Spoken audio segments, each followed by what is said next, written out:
Hachette Audio presents Rich Dads Increase Your Financial IQ. Get Smarter with Your Money. Written by Robert T. Kiyosaki, with special thanks to Jake Johnson for collaborative editorial work. Read by Dave Mallow.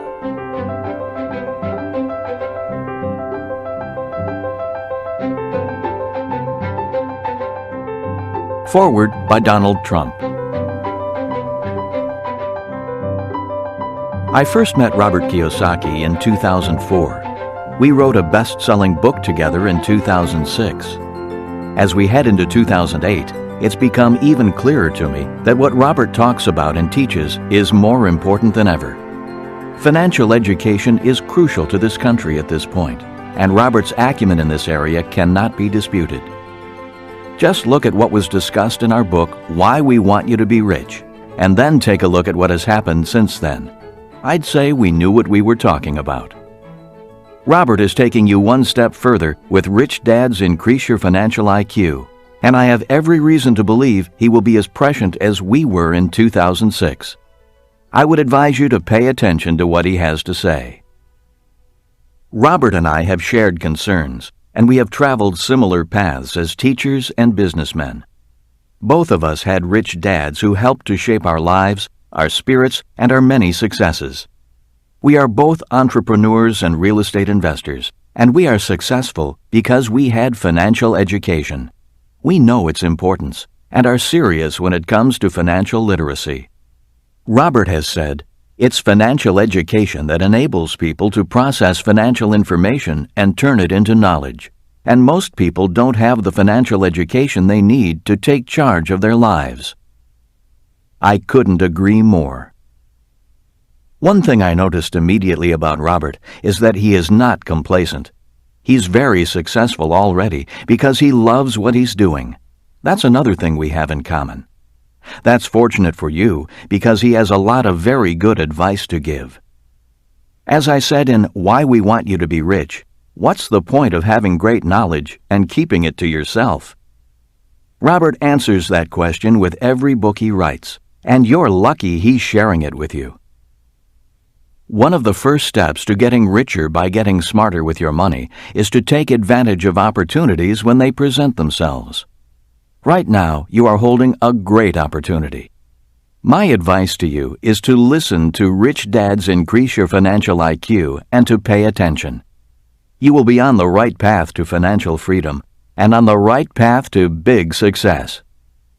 By the way, don't forget to think big. We'll see you in the winner's circle. Author's Note: Money is not evil. One of the greatest failures of the educational system is the failure to provide financial education to students. Educators seem to think that money has some sort of taint to it, believing that the love of money is the root of all evil. As most of us know, it is not the love of money that is evil, it is the lack of money that causes evil. It is working at a job we hate that is evil. Working hard, yet not earning enough to provide for our families, is evil. For some, being deeply in debt is evil. Fighting with people you love over money is evil. Being greedy is evil. And committing criminal or immoral acts to get money is evil. Money by itself is not evil. Money is just money. The lack of financial education also causes people to do stupid things or be misled by stupid people. For example, in 1997, when I first published Rich Dad, Poor Dad and stated that your house is not an asset, your house is a liability, howls of protest went up. My book and I were severely criticized. Many self-proclaimed financial experts attacked me in the media. 10 years later, in 2007, as the credit markets crumbled and millions of people were in financial freefall, many losing their homes, some declaring bankruptcy, others owing more on their house than it was worth as real estate dropped in value, these individuals painfully found out that their homes are indeed liabilities, not assets. Today, many financial experts continue to recommend work hard, save money, get out of debt, live below your means, and invest in a well-diversified portfolio of mutual funds. The problem with this advice is that it is bad advice. The rules of money have changed. Today, there is a new capitalism. Saving money, getting out of debt, and diversifying worked in the era of old capitalism. Those who follow the work hard and save money mantra of old capitalism will struggle financially in the era of new capitalism. It is this author's opinion that the lack of financial education in our school systems is a shame. In today's world, financial education is absolutely essential for survival, regardless of whether we are rich or poor, smart or not smart. As most of us know, we now live in the information age. Without financial education, people cannot process information into useful knowledge. Without financial knowledge, people struggle financially. Without financial knowledge, people do things such as buy a house and think their home is an asset. Or save money, not realizing that since 1971, their money is no longer money, but a currency. Or do not know the difference between good debt and bad debt. Or why the rich earn more, yet pay less in taxes. Or why the richest investor in the world, Warren Buffett, does not diversify. Without financial knowledge, people look for someone to tell them what to do. And what most financial experts recommend is to save money, get out of debt, live below your means, and invest in a well-diversified portfolio of mutual funds. Like lemmings simply following their leader, they race for the cliff and leap into the ocean of financial uncertainty, hoping they can swim to the other side. This audiobook will not tell you what to do. This audiobook is not about financial advice. This audiobook is about your becoming financially smarter so you can process your own financial information and find your own path to financial nirvana. In sum, this audiobook is about becoming richer by becoming smarter. This audiobook is about increasing your financial IQ. Introduction. Does money make you rich? The answer is no. Money alone does not make you rich. We all know people who go to work every day but fail to become richer. Ironically, many only grow deeper in debt with each dollar they earn. A friend of mine is a golfing fanatic. He spends thousands of dollars a year on new clubs and every new golf gadget that comes to market. The problem is, he will not spend a dime on golf lessons. Hence, his golf game remains the same, even though he has the latest and greatest in golf equipment. If he invested his money in golf lessons and used last year's clubs, he might be a much better golfer. The same nutty phenomenon occurs in the game of money. Billions of people invest their hard-earned money in assets such as stocks and real estate, but invest almost nothing in information. Hence, their financial scores remain about the same. This audiobook is not a get-rich-quick book or a book about some magic formula. This audiobook is about increasing your financial intelligence, your financial IQ. It is about getting richer by getting smarter. It is about the 5 basic financial intelligences that are required to grow richer, regardless of what the economy, stock, or real estate markets are doing. This audiobook is also about the new rules of money, rules that changed in 1971. One of the reasons why so many people are struggling financially is because they continue to operate according to the old rules of money. Old rules such as work hard, save money, invest for the long term in a well-diversified portfolio of stocks, bonds, and mutual funds. This audiobook is about playing by the new rules of money, but to do so requires increasing your financial intelligence and your financial IQ. Many people believe that it takes money to make money. This is not true. Ultimately, it is not gold, stocks, real estate, hard work, or money that makes you rich. It is what you know about gold, stocks, real estate, hard work, and money that makes you rich. Ultimately, it is your financial intelligence, your financial IQ that makes you rich. Chapter 1. What is financial intelligence? My poor dad had money problems all his life. No matter how much money he made, his problem was not enough money. Being from the world of academics, he did his best to push his financial problems aside and dedicate his life to a higher cause than money. He did his best to assert that money did not matter, even when it did.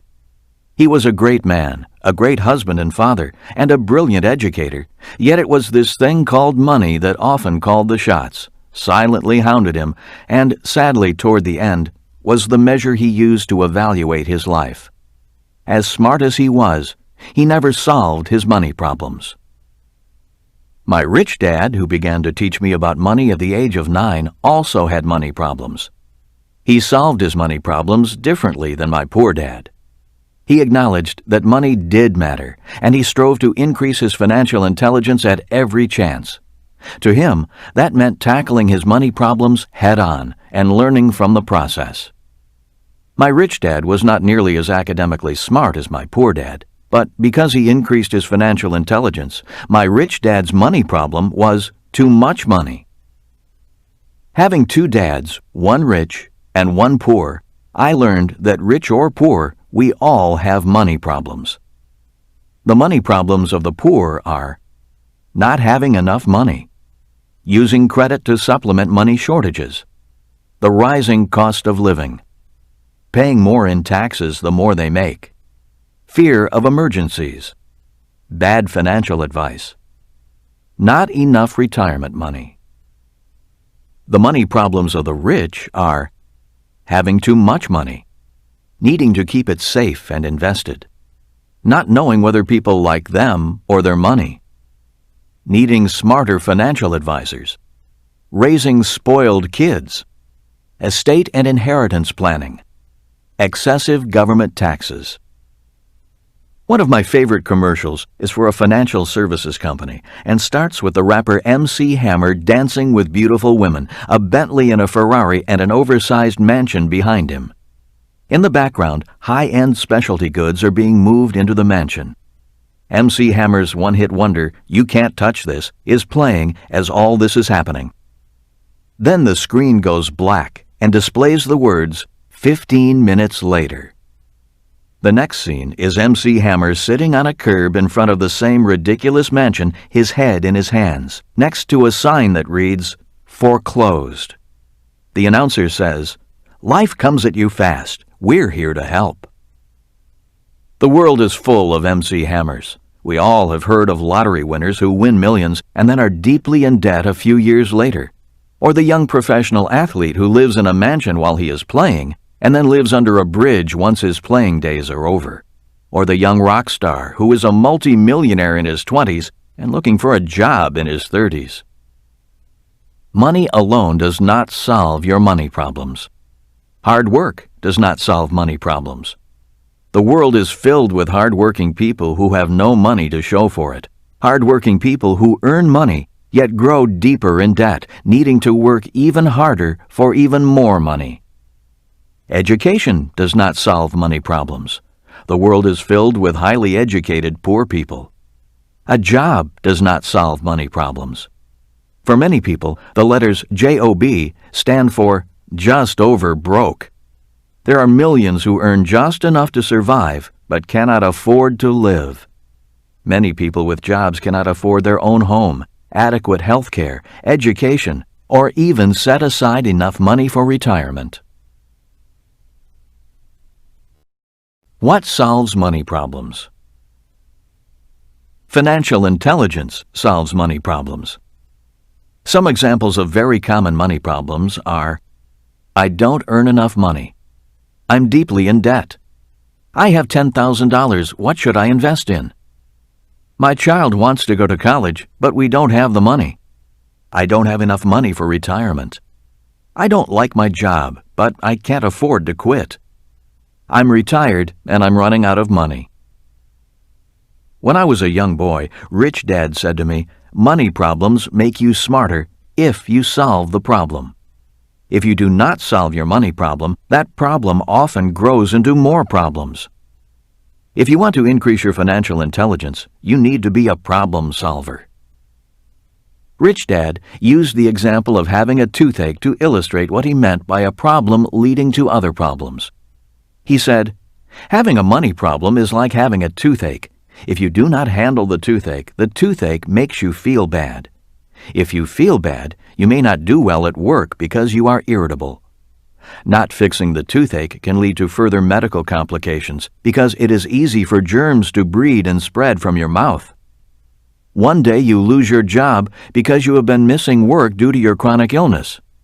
Without a job, you cannot pay your rent. If you fail to solve the problem of rent money, you are on the street, homeless, in poor health, eating out of garbage cans, and you still have the toothache." While an extreme example, that story stayed with me. I realized at a young age the importance of solving problems and the domino effect caused from not solving a problem. Many people do not solve their financial problems when they are small and at the toothache stage. For example, when short of money, many people use their credit cards to cover the shortfall. Soon they have credit card bills piling up and creditors hounding them for payment. To solve the problem, they take out a home equity loan to pay off their credit cards. The problem is they keep using the credit cards. Now they have a home equity mortgage to pay off and more credit cards. To solve this credit problem, they get new credit cards to pay off the old credit cards. Soon they cannot pay their mortgage or their credit cards and decide to declare bankruptcy.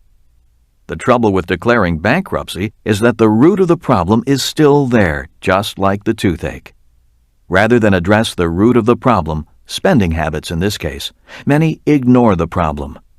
If you don't pull a weed up by the root and only cut off the top, it will come back quicker and bigger. The same is true for your financial problems. While these examples may seem extreme, they are not uncommon. The point is that financial problems are a problem, but they are a solution as well. If people solve problems, they get smarter. Their financial IQ goes up. Once smarter, they can now solve bigger problems. If they can solve bigger financial problems, they get richer. The cause of poverty. Poverty is caused by a person's being overwhelmed by problems he or she can't solve. Not all causes of poverty are financial problems. They can be problems like drug addiction, marrying the wrong person, living in a crime-ridden neighborhood, not having job skills, not having transportation to get to work, or not affording health care. Some of today's financial problems, such as excessive debt and low wages, are caused by circumstances beyond an individual's ability to solve, problems that have more to do with our government and a smoke and mirrors economy. For example, one of the causes of low wages is high-paying manufacturing jobs moving overseas. Today there are plenty of jobs, but they are in the service sector, not manufacturing. When I was a kid, General Motors was the nation's largest employer. Today, Walmart is the nation's biggest employer. We all know that Walmart isn't known for its high-paying jobs or its generous pensions. 50 years ago, it was possible for a person without much education to do well financially. Even if you had only a high school degree, a young person could get a relatively high-paying job manufacturing cars or steel. Today, it's manufacturing burgers. 50 years ago, the manufacturing companies provided health care and retirement benefits. Today, millions of workers are earning less, while at the same time needing more money to cover their own medical expenses and save enough for retirement. Every day these financial problems are not solved, they grow bigger, and they stem from a larger national problem that is beyond the power of the individual to change or solve. They stem from poor economic policies and cronyism. The rules of money have changed. In 1971, President Nixon took us off the gold standard. This was a poor economic policy that changed the rules of money. It is one of the biggest financial changes in the history of the world, yet few people are aware of this change and its effect on the world economy today. One of the reasons so many people are struggling financially today is because of Nixon's actions. In 1971, the U.S. dollar died because it was no longer money. It became a currency. There's a big difference between money and currency. The word currency comes from the word current, like an electrical or an ocean current. The word means movement. In overly simple terms, a currency needs to keep moving. If it stops moving, it rapidly loses value. If the loss of value is too great, people stop accepting it. If people stop accepting it, the value of the currency plummets to zero. Historically, all currencies eventually go to zero. Throughout history, governments have printed currencies. During the Revolutionary War, the U.S. government printed a currency known as the Continental. It was not long before this currency went to zero. After World War I, the German government printed a currency in hopes of paying its bills. Inflation exploded, and the German middle class had its savings wiped out. In 1933, frustrated and broke, the German people elected Adolf Hitler to power in the hopes he would solve their financial problems. Also in 1933, Franklin Roosevelt created Social Security to solve the money problems of the American people. Although very popular, Social Security and Medicare are about to erupt into massive financial problems. If the U.S. government prints more funny money, that is, currency, to solve these two massive financial problems, the value of the U.S. dollar will die faster, and the financial problem will get bigger. This is not a future problem, it is happening now. According to a recent report by Bloomberg, the U.S. dollar has lost 13.2% of its purchasing power since George W. Bush took office in January 2001. When the rules of money changed in 1971, savers became losers and debtors became winners. A new form of capitalism emerged. Today, when I hear people saying, "You need to save more money," or "save for retirement," I wonder if the person realizes that the rules of money have changed. Under the old rules of capitalism, it was financially smart to save money. But in the new capitalism, it's financial insanity to save a currency. It makes no sense to park your currency. A currency's purpose is to acquire assets that are either appreciating in value or producing cash flow. A currency must move quickly to acquire real assets with real value, because the currency itself is rapidly declining in value. Another change in the rules of money. Another change in the rules of money occurred in 1974. Prior to 1974, businesses took care of an employee's retirement. They guaranteed the retiree a paycheck for as long as the retiree lived. As you probably already know, that is not the case any longer. Pension plans that pay an employee for life are called defined benefit or DB pension plans. Today, very few companies offer these plans. They are simply too expensive. After 1974, a new type of pension plan emerged, the Defined Contribution (DC) plan. Today, such plans are known as 401ks, IRAs, KIOs, etc. Simply put, a DC plan has no guarantee of a paycheck for life. You only get back what you and your employer contribute, if you and your employer contribute anything. The newspaper USA Today found in a survey that the greatest fear in America today is not terrorism, but the fear of running out of money during retirement. And the fear is valid. The U.S. education system doesn't equip its citizens with the financial knowledge required to successfully invest for retirement. If schools teach anything about money, they teach kids to pick a few mutual funds and pay bills on time. Hardly enough financial education to handle the financial problems we face.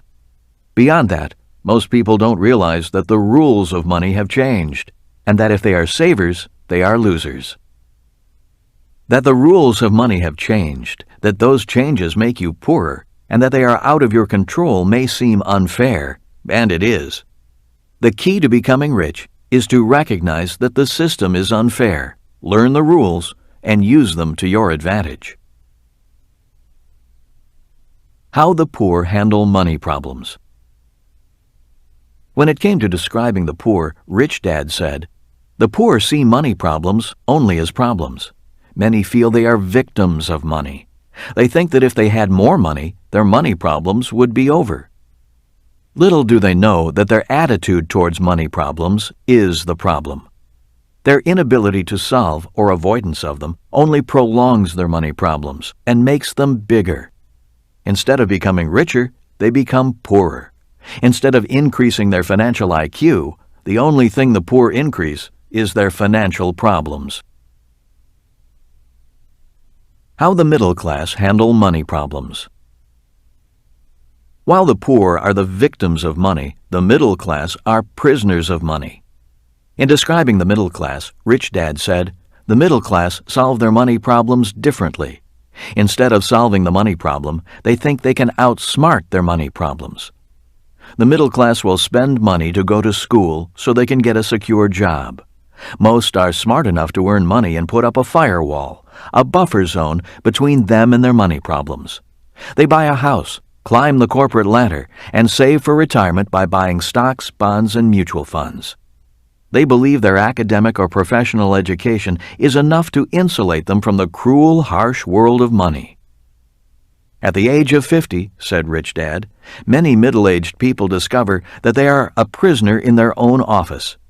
Many are valued employees. They have experience. They earn enough money and have enough job security. Yet deep down they know they are trapped financially, and they lack the financial intelligence to escape from their office prison. They look forward to surviving 15 more years, when at age 65 they can retire and then begin to live. On a leaner budget, of course. How the rich handle money problems. When looking at financial intelligence, it becomes easy to see that there are 5 core intelligences an individual must develop to become rich. This audiobook is about those 5 financial intelligences. This audiobook is also about integrity. When most people think of the word integrity, they think of it as an ethical concept. That is not what I mean when I use the word. Integrity is wholeness. According to Webster's, it is the quality or state of being complete or undivided. A person who has mastered the 5 financial intelligences in this audiobook has achieved financial integrity.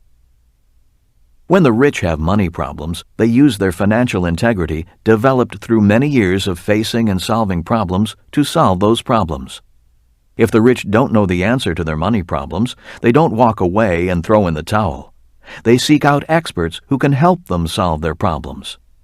In the process, they become financially more intelligent and are that much more equipped to solve the next problem when it comes around. The rich don't quit, they learn, and by learning, they grow richer. In the following chapters, I will go into the 5 financial intelligences people need to develop if they want to increase their financial IQ. Personally, my days are dedicated to increasing the 5 financial intelligences. For me, my financial education never stops. At the start, my process to increase my financial IQ was difficult and clumsy, just like my golf game. There was a lot of failure, a lot of money lost, a lot of frustration, and a lot of personal doubt. At first, my classmates made more money than me. Today, I make much more money than most of my classmates. While I do enjoy the money, I work primarily for the challenge. I love learning. I work because I love the game of money, and I want to be the best I can be at my game. I could have retired a long time ago, but what would I do if I retired? Play golf? Golf is not my game. Golf is what I do for fun.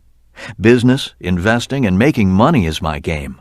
I love my game. I am passionate about the game. So if I retired, I would lose my passion. And what is life without passion? Do I think everyone should play this game of money? My answer is, like it or not, everyone is already playing the game of money.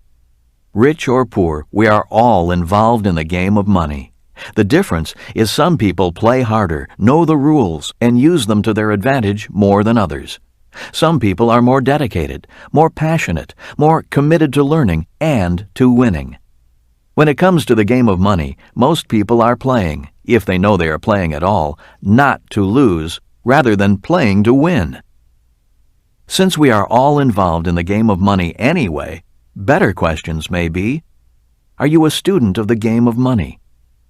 Are you dedicated to winning the game? Are you passionate about learning?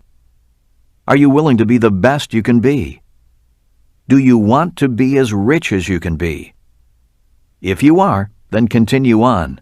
This audiobook is for you. In summary, in 1971 and 1974, the rules of money changed. These changes have caused massive financial problems worldwide, requiring greater financial intelligence to solve them. Many people hope the government will solve their financial problems. I do not know how the government can solve your problems when it cannot solve its own money problems. In my lifetime, America went from the richest country in the world to the biggest debtor nation in the world. In my opinion, it is up to individuals to solve their own problems. The good news is that if you solve your own problems, you get smarter and richer. The lesson to be remembered from this chapter is that rich or poor, we all have money problems. The only way to get rich and increase your financial intelligence is to actively solve your money problems.